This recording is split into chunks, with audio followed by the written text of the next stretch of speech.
All right, YouTube, how you doing? Welcome back to the channel. It is Saturday, July 26th. We got a couple MLB plays coming your way in today's video. Normally, we're going through the entire slate, but we are still on the road, so just a couple plays coming your way. Before we do get to that, let's talk about how we did last night.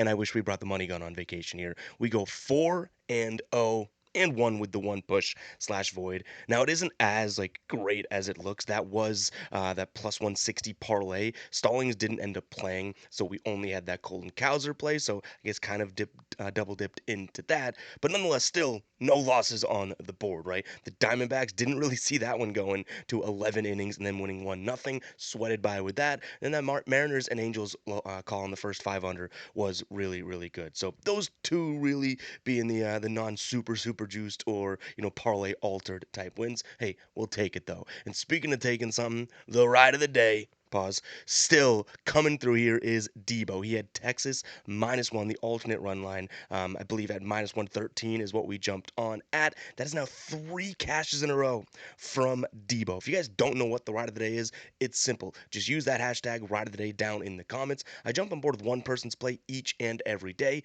Give you a shout out in the next video, win or loss. If you win, we continue to roll and ride with your plays. If you lose, you still get the shout out.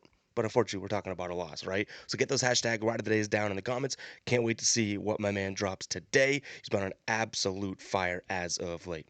But all right, let's go ahead and jump into these plays, guys. Hit that like button, hit that subscribe button. Play number one. Why not run it right back? Arizona on the money line, -122 here. I can see the argument as to why this might, not turn out all that tremendous. Because yesterday we kind of thought this was a slam dunk spot, and they only put up 1 run. Now we might have some weather yet again here in PNC, so I get it. But either way, I do think that there's a lot of boxes being checked for Arizona here. Merrill Kelly's on the bump. He's been absolutely fantastic, and he's been incredible on the road this year. .99 whip on the road, a FIP of 2.97, an average against just over 200, strikeout rate of 25%. Him against his Pirates roster in the past year, 61 plate appearances against, a 28% K rate, a walk rate of just 6%, an average against of 196, and an expected WOBA here of 274, a real WOBA of 252. So an expected batting average just over 200. So really good numbers check out. On the other side, you have Andrew Heaney, who it seems like he's just kind of fallen off, right? I mean, he did shut out St. Louis recently, but other than that, 7 to the White Sox through 4 innings. 4 to the Royals through 3 innings. Milwaukee dropped 7 on his head through 4 innings, and Detroit 7 through 4 innings. So this guy really has not been looking all that great. His career against this current Diamondbacks roster, 97 plate appearances against, just a 20% K rate with an 11% walk rate, an expected batting average against of 261, an expected WOBA 347, and he's going to throw the fastball over 50% of the time. 54%. Like yesterday, it's what we looked at, right? This Diamondbacks team, #1 in the league last 30 days at hitting that fastball in terms of runs above average. He then goes sinker, slider, which could be okay pitches for him, but even still, this is a lefty throwing fastballs. I think Arizona can get to him today. My only concern, like I kind of already mentioned, would be the weather. I believe we have like a 50-50 chance of rain, but even yesterday, we saw the Diamondbacks still, able to pull it out. Do I want them to be in an extra innings, 1-run game? No, I prefer this to be a little less sweaty, but we'll take it, right? And Pittsburgh used a bunch of their bullpen arms yesterday. Bednar went, Santana went, and a couple other guys, late inning guys. So this is still, I would say, the better bullpen on the Pittsburgh side, but Arizona's a little bit more rested. Ginkel only went 6 innings, 6 pitches. DeSclafani threw like 50 something, but they just won't use him today, right? So yeah, still thinking that this is kind of in all three phases Arizona advantage to some degree. We see that now and say that now, but I do think that they are the better team at a price that seems to be a little bit of a discount. We'll see. Give me Arizona on the money line. Like I mentioned yesterday, guys, before we do get into play number 2, Novig. If you have not checked out Novig yet, there'll be a link down in the description as well as the pinned comment. You are beating so many books odds using these peer-to-peer exchanges. They operate just the same. We always get the question, well, is it like real cash? Yes. Go check it out, guys. That link will be down in the description. I'll also put it in the pinned comment. Sign up for Novig. Put that into your arsenal. You should always be odd shopping, getting the best price. This is going to be an additional way to go ahead and do that. So go ahead and check it out. But play number 2, and it is our final play here. I like this this one, and I'm trusting two pitchers. We're looking at the first 3 innings, under 2.5 in the Mets and Giants game. So why do we like these guys? Well, we have two good pitchers, like I mentioned on the mound, Robbie Ray and David Peterson. Both these guys have been very good. Robbie Ray's been really good at home. Mets haven't been hitting lefties all that tremendously. David Peterson, on the other side of things, yes, he's been better at home than he has on the road. That being said, I love his pitch mix here. The slider fastball should be good. The sinker we might be able to get a little dicey, but the meat of that, or Jung Hoo Lee, Willie Adames, Rafi Devers, those guys don't hit the Yastrzemski here.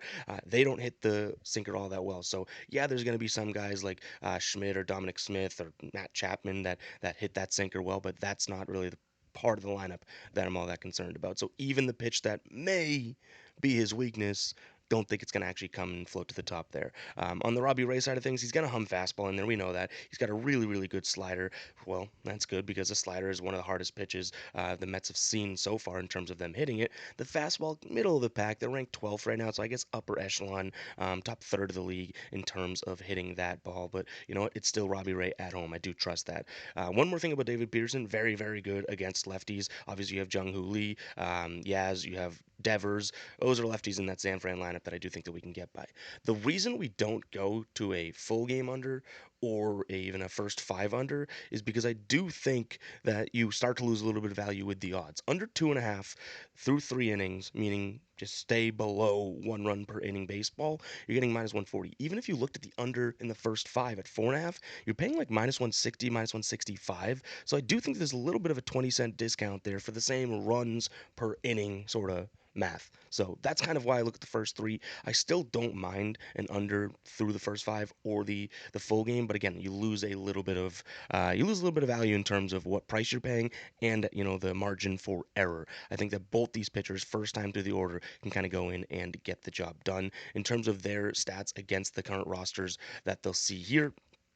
Let me pull that up. We have David Peterson, 49 plate appearances against. He's got an average launch angle of 8.1. That's something that stuck out to me. Robbie Ray has a 33% K rate. So there are some good nuggets that we can piece together from these guys against the current rosters that they'll see, and a decent amount of sample size. 49 plate appearances against for David Peterson, 63 plate appearances against for Robbie Ray. So I think that, again, these pitchers go out there, get the job done. Low scoring game, but I like that first 3 just one time through the order. Do not make any mistakes, please. So just to recap, guys, those are the 2 plays. We're looking at the Diamondbacks on the money line, right?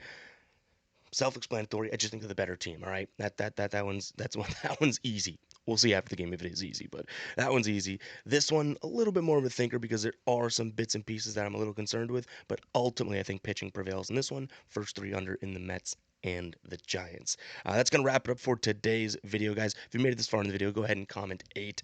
When I see the numbers on the road videos, I really do appreciate it because I tell you guys all the time transparently, right? It's like, I know that the audio or the video or even the length of the video isn't going to be like the normal day-to-day breakdowns. Those are my favorite videos. They're your favorite videos, but it really does mean a lot when you guys watch all the way through for these ones because I know that you're kind of, it's like pulling teeth a little bit. So really do appreciate it. We'll catch you guys in the next one, all right? Peace out.